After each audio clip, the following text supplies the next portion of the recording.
Hi, everyone.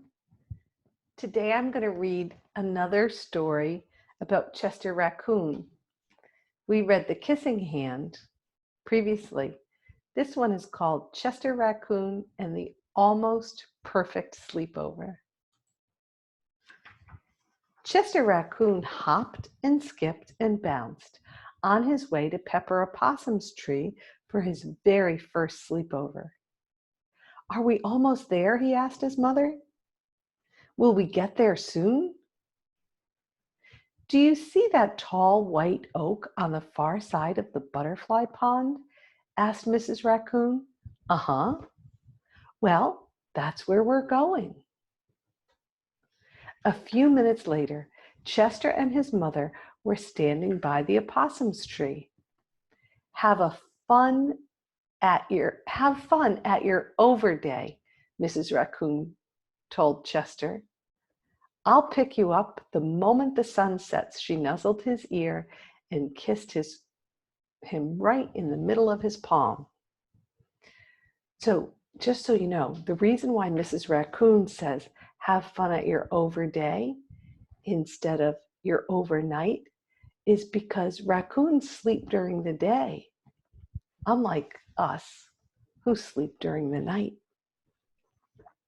Chester squeezed his fingers around his mother's kissing hand and felt her love and warmth all over. But when he turned and walked away, the little raccoon felt nervous and excited all at the same time. This was his first whole day away from home. Let's go have some fun, Mrs. Opossum told him. Chester followed her up the tree to the lowest branch, facing Willow Creek. Pepper Opossum and several of Chester's other friends were already there. We're hanging upside down by our tails, Pepper called. I can tell, laughed the little raccoon. He tiptoed over Pepper's long pink tail, Stanley Squirrel's fluffy gray tail, and Badger's thick brown tail, and then hung upside down between his best friends, Cassie Raccoon and Sassafras Skunk. Amber Porcupine hung further down the limb. Looks like the porcupine's having a hard time holding on. This is fun, Chester told Pepper. The whole world is upside down. What's that smell? Grumbled Badger. P.U.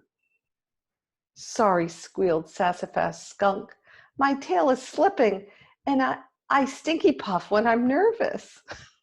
Chester burst out giggling, making everyone else laugh, even Badger and Sassafras. Let's play follow the leader, said Pepper, jumping to the ground.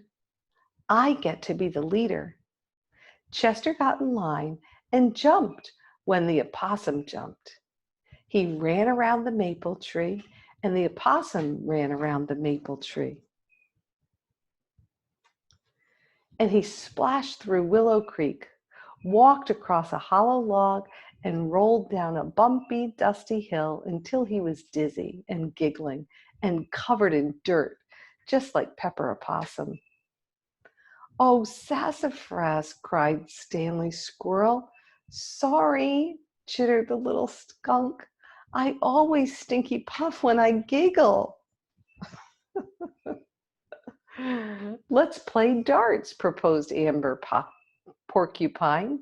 Pull a quill from my tail and put an acorn on the sharpest end so it'll fly like a dart.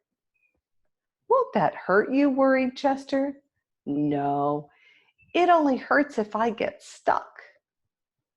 Please be careful with those pointy quills, Mrs. Opossum warned the children. We will, everyone promised. Sounds like this group of friends is having so much fun. After everyone had their dart and everyone thanked Amber for the use of her tail quills, Pepper said, let's see whose dart goes the farthest. It's my overday, so I get to go first. You're the host, said Pepper's mother. Do you think it would be politer to let your guests go first? I guess so, the little possum sighed. Chester saw how disappointed Pepper was and asked, "Would you like to throw your dart before I do?" They sound like very polite friends. Pepper's face lit up like the full moon. "We can throw them together." So Pepper and Chester threw their darts into the sky and watched them fly. The two quills landed side by side. "Hooray!" shouted everyone. "It's a tie." Chester and Pepper high-fived. Mrs. Opossum collected the sharp quills and put them safely away, then returned with some favorite snacks. Chester's eyes popped when he saw the bark plate filled with rotten fruits, nuts, and dead bugs, and a bird's nest bowl crawling with grubs and slugs. Ooh, that's not what we'd have if we had a sleepover at our friends', is it? What would your favorite snacks be? "This is delicious," mumbled Chester as he crunched a cricket between his teeth. After snacks, Chester went with his friends to Willow Creek, where he caught minnows and let them go and skipped stones across the water. "Oh, sassafras!" cried everyone. "I'm sorry," yawned the little skunk. "I stinky puff when I'm sleepy." Sounds like he stinky puffs a lot. "I'm sleepy too," yawned Badger and Stanley and Amber. "So are we," confessed Chester and Cassie. And although it was still early in the overday, even Pepper admitted he was all tuckered out.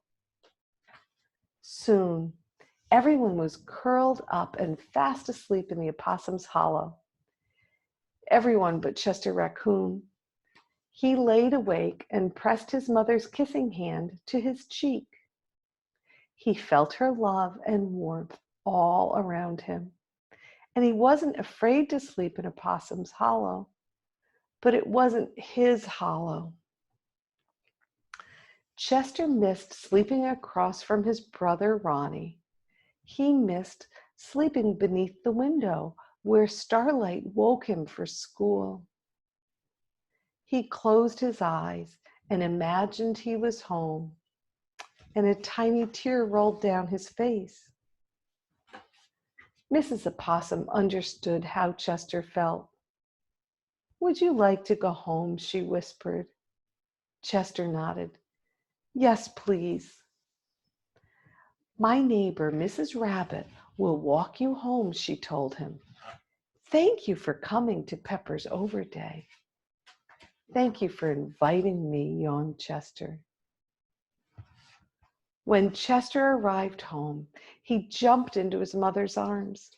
Mrs. Raccoon welcomed him in a huge welcoming hug. "Thank you for bringing him home," she said to Mrs. Rabbit, and then carried Chester up into his very own hollow. Chester curled up in his mother's lap, nestled into her soft, cozy fur, and breathed in her familiar, comforting scent. "Are you angry that I came home early?" he asked her. Mrs. Raccoon gave Chester a gentle squeeze. "Ronnie and I missed you so much. You came home just in time. But did you enjoy Pepper's Overday?" "Uh-huh," whispered Chester. Then he fell fast asleep, dreaming of his day spent with his friends, knowing he was back in his mother's loving arms. The end. Love that story.